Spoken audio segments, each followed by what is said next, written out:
അമ്മേ നാരായണ, ദേവി നാരായണ. ഒന്ന് തൊഴുക, അഭീഷ്ടങ്ങൾ നേടിയെടുക്കുക. ഇങ്ങനെ പറയുമ്പോൾ ഒരു അതിശയല്ലേ? നമ്മൾ എത്രയോ വ്രതങ്ങൾ എടുക്കുന്നു, എത്രയോ പൂജാ വഴിപാടുകളൊക്കെ ചെയ്യുന്നു. പക്ഷെ ഒന്ന് തൊഴുത് കഴിഞ്ഞാൽ ഉടനെ അഭീഷ്ടങ്ങൾ നേടിയെടുക്കാൻ കഴിഞ്ഞാലോ?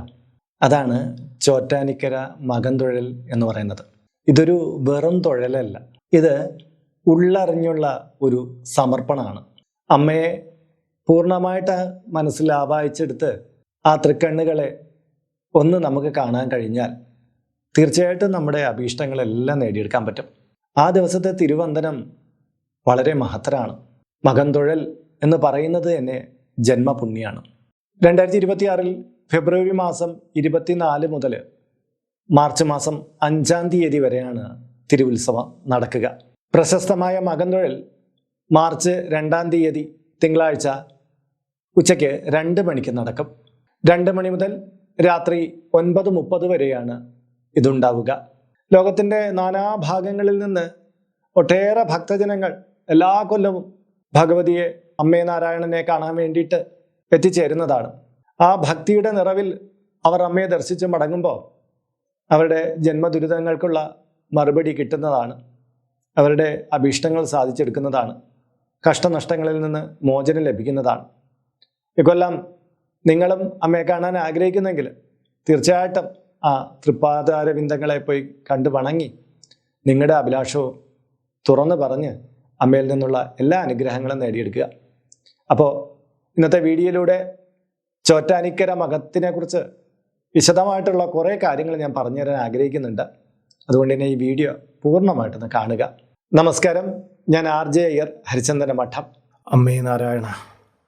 കേരളത്തിലെ എറണാകുളം ജില്ലയിലെ കണയന്നൂർ താലൂക്കിൽ ചോറ്റാനിക്കരയിലുള്ള പ്രസിദ്ധമായിട്ടുള്ള ഒരു തീർത്ഥാടന കേന്ദ്രമാണ് നമ്മുടെ ചോറ്റാനിക്കര ശ്രീ ഭഗവതി ക്ഷേത്രം എന്ന് പറയുന്നത്.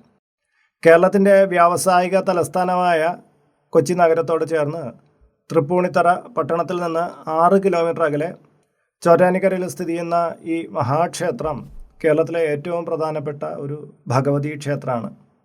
എറണാകുളം നഗരത്തിന് സമീപം ആയതിനാൽ നഗരം സന്ദർശിക്കുന്നവർക്ക് ഇവിടെ എത്തിച്ചേരാൻ എളുപ്പമാണ് എന്നൊരു സൗകര്യവും കൂടി ഇതിന് ഉണ്ട് കേട്ടോ. ജഗദീശ്വരിയായ ആദിപരാശക്തിയാണ് ഈ ക്ഷേത്രത്തിലെ മുഖ്യപ്രതിഷ്ഠ. ചോറ്റാനിക്കര അമ്മ എന്നറിയപ്പെടുന്ന ഭഗവതിയെ സൗമ്യസുന്ദരമായ രൂപത്തിൽ മഹാവിഷ്ണുവിനോടൊപ്പമാണ് ഇവിടെ പ്രതിഷ്ഠിച്ചിരിക്കുന്നത്. അതിനാൽ ലക്ഷ്മി നാരായണ സങ്കല്പത്തിന് ഇവിടെ പ്രത്യേകിച്ച് പ്രാധാന്യം വരുന്നുണ്ട്. കൂടാതെ ഭദ്രകാളി സങ്കല്പത്തിലുള്ള മറ്റൊരു ക്ഷേത്രവും ഇവിടെയുണ്ട്. പ്രധാന ക്ഷേത്രത്തിന് താഴെ സ്ഥിതി ചെയ്യുന്ന ഇത് തന്മൂലം കീഴ്ക്കാവ് എന്ന് അറിയപ്പെടുന്നുണ്ട്. ഭഗവതിക്കും മഹാവിഷ്ണുവിനും ഭദ്രകാളിക്കും തുല്യ പ്രാധാന്യമാണ് ഈ ക്ഷേത്രത്തിലുള്ളത്. ഈ കാരണത്താലാണ് അമ്മേ നാരായണ, ദേവി നാരായണ, ലക്ഷ്മി നാരായണ, ഭദ്രേ നാരായണ എന്ന പ്രസിദ്ധമായ നാമങ്ങൾ ഇവിടെ ഉടലെടുത്തത്. ഉപദേവനായ ധർമ്മശാസ്താവിനും ഈ ക്ഷേത്രത്തിൽ പ്രത്യേകിച്ച് പ്രാധാന്യമുണ്ട്. 3 പ്രധാന ഭാവങ്ങളിലാണ് ഈ ക്ഷേത്രത്തിലെ ഭഗവതിയെ പ്രധാനമായിട്ട് ആരാധിക്കുക. അതിനാൽ ഈ 3 രീതിയിലുള്ള അലങ്കാരവും 3 രീതിയിലുള്ള പ്രത്യേക പൂജയും ഇവിടുത്തെ ഒരു സവിശേഷതയാണ്. വെള്ളവസ്ത്രത്തിൽ പൊതിഞ്ഞ് വിദ്യാസ്വരൂപിണിയായ മഹാസരസ്വതിയായിട്ട് കൊല്ലൂർ മൂകാംബിക ദേവി ഭാവത്തിലെ പ്രഭാതത്തിലും രാവിലെ 7 മണി വരെ ഇതുള്ളൂ.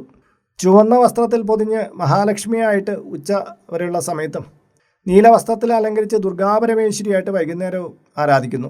കൂടാതെ ക്ഷേത്രത്തിൽ ശിവ സാന്നിധ്യമുള്ളതിനാൽ പാർവതിയായിട്ടും പ്രത്യേക ക്ഷേത്രത്തിൽ ഉഗ്രമായ ഭദ്രകാളി ഭാവത്തിൽ അമ്മയെ ആരാധിക്കുന്നുണ്ട്.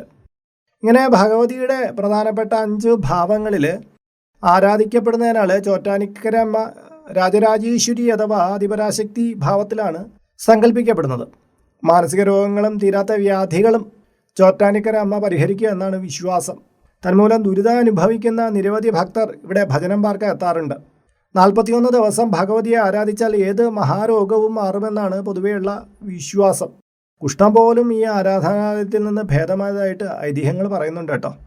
കൂടാതെ തങ്ങളുടെ ജീവിതം മെച്ചപ്പെടുത്തുവാൻ ചോറ്റാനിക്കര ഭഗവതിയുടെ അനുഗ്രഹം തേടി മറ്റ് സ്ഥലങ്ങളിൽ നിന്നുള്ള വ്യക്തികൾ ഈ ക്ഷേത്രത്തിലേക്ക് ഒഴുകിയെത്താറുണ്ട്. പുരാതന ക്ഷേത്രത്തിലെ 108 ദുർഗാക്ഷേത്രങ്ങളിൽ ഉൾപ്പെടുന്ന ഒന്നാണ് ചോറ്റാനിക്കര. ശബരിമലയും ഗുരുവായൂരും ആറ്റുകാലും കൊടുങ്ങല്ലൂരും കഴിഞ്ഞാൽ ഏറ്റവും അധികം ഭക്തർ ദർശനത്തിനെത്തുന്ന കേരളീയ ക്ഷേത്രവും ചോറ്റാനിക്കരയാണ്.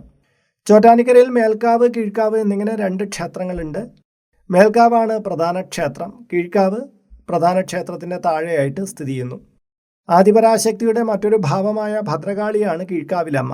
ഇവിടെയാണ് ഗുരുതി പൂജ എന്ന് പ്രസിദ്ധമായ വഴിപാട് നടത്താറുള്ളത്. കീഴ്ക്കാവിലേക്ക് പോകാനായി മേൽക്കാവിൽ നിന്ന് അനേകം പടികളുള്ള വഴികളുണ്ട്. ബ്രഹ്മാവ്, ശിവൻ, ഗണപതി, ധർമ്മശാസ്താവ്, സുബ്രഹ്മണ്യൻ, ഹനുമാൻ, ജ്യേഷ്ഠാ ഭഗവതി, നാഗദൈവങ്ങൾ, ബ്രഹ്മരക്ഷസ് എന്നിവരാണ് ക്ഷേത്രത്തിലെ ഉപദേവതകൾ. ഇവരിൽ ശാസ്താവിന് ഈ ക്ഷേത്രത്തിൽ പ്രത്യേകം പ്രാധാന്യം കൽപ്പിച്ച് കാണുന്നുണ്ട്. ഭഗവതിയുടെ അംഗരക്ഷകന്റെ ഭാവമാണ് ഇവിടെ ശാസ്താവിന്. അതിനാൽ ശബരിമല തീർത്ഥാടകർ ഇവിടെ ധാരാളമായി എത്തിച്ചേരുന്നുണ്ട്. കുംഭമാസത്തിൽ രോഹിണി നാളിൽ കൊടിയേറി ഉത്രനാളിൽ ആറാട്ടോടുകൂടി സമാപിക്കുന്ന 9 ദിവസത്തെ ഉത്സവവും ഇതിനിടയിൽ വരുന്ന മകം, പൂരം തൊഴിലുകളുമാണ് ക്ഷേത്രത്തിലെ പ്രധാന ആണ്ടുവിശേഷങ്ങൾ. ഇതിൻ്റെ ഐതിഹ്യം എന്ന് പറയുന്നത്, വിദ്യാസമ്പന്നരുടെ നാടായ കേരളത്തിൽ വിദ്യാഭഗവതിയായ മഹാസരസ്വതിക്ക് ഒരു ക്ഷേത്രം പോലും ഇല്ലെന്നതിൻ്റെ അത്യധികം ദുഃഖിച്ച അദ്വൈത സിദ്ധാന്തത്തിൻ്റെ മുഖ്യ പ്രയോക്താവായിരുന്ന ആദിശങ്കരാചാര്യർ ദേവീപ്രീതിക്കായി മൈസൂർ ചാമുണ്ഡേശ്വരി ക്ഷേത്രത്തിൽ പോയി തപസ്സിരുന്നു.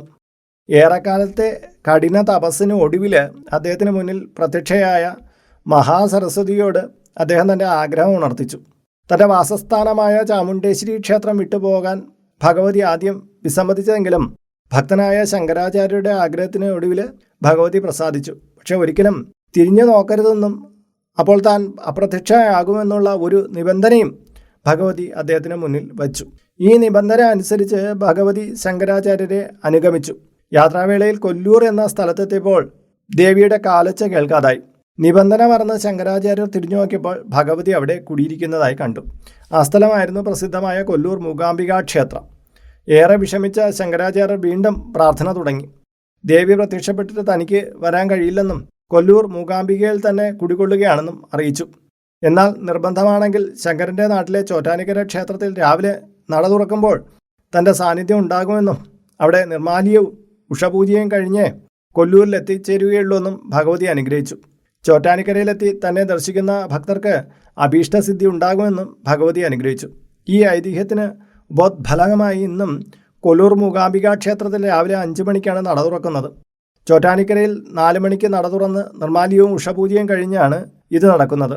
അങ്ങനെ ശങ്കരാചാര്യർ മൂകാംബികയുടെ ജ്യോതി ആനയിച്ചു കൊണ്ടുവന്ന സ്ഥലം എന്ന അർത്ഥത്തിൽ ജ്യോതിയാനിക്കര എന്ന സ്ഥലത്തിന് പേര് വന്നു. പിന്നീട് അത് ലോപിച്ചാണ് ചോറ്റാനിക്കര എന്ന് പറയപ്പെടുന്നു. ചോറ്റാനിക്കര മകം തൊഴാൻ വ്രതം വേണോ എന്നൊക്കെ പലരും ചോദിക്കാറുണ്ട് നമ്മുടെ അടുത്ത്. ചോറ്റാനിക്കര ക്ഷേത്രത്തിൽ മകം തൊഴാനെത്തുന്ന ആയിരക്കണക്കിന് പേരുടെ സംശയം തന്നെയാണ്. മകം തൊഴാൻ വ്രതം ആവശ്യമില്ലെന്നാണ് പറയപ്പെടുന്നത്. എങ്കിലും ഭക്തർക്ക് വ്രതം എടുക്കുന്നതിൽ യാതൊരു തെറ്റുമില്ല എന്നുള്ളതാണ്. സാധാരണ ദിവസങ്ങളെ പോലെ കുളിച്ച് ശുഭ്രവസ്ത്രം ധരിച്ച് ഈ ദിവസവും ക്ഷേത്ര ദർശനം നടത്താവുന്നതാണ്. മത്സ്യമാംസാദികൾ ആ ദിവസം ഒഴിവാക്കണമെന്ന് മാത്രമേ ഉള്ളൂ. തലേദിവസം ഒഴിവാക്കി വ്രതമായിട്ട് നിൽക്കുന്നവർ ഗുണകരമാണ് എന്നാണ്. ഭക്തന് അത്തരം കാര്യങ്ങളിൽ തടസ്സമൊന്നുമില്ലെങ്കിൽ യാതൊരു പ്രശ്നമില്ല. കുംഭമാസത്തിലെ ഉത്രനാളിൽ കൊടിയിറങ്ങുന്ന വിധം പിന്നിലേക്ക് 9 ദിവസം കണക്കാക്കിയാണ് കൊടിയേറുന്നത്. 7-ാം ദിവസമാണ് മകം തൊഴൽ. മകം നാളിൽ പകൽ 2 മണിക്ക് നട തുറക്കുമ്പോൾ തൊഴുന്നതിനാണ് ശരിക്കും മകം തൊഴൽ എന്ന് പറയുന്നത്. ഈ സമയം ഭഗവതിയെ തൊഴുതു വണങ്ങുന്നവർക്ക് സർവ്വ അഭീഷ്ടവും സാധിക്കുമെന്നാണ് വിശ്വാസം.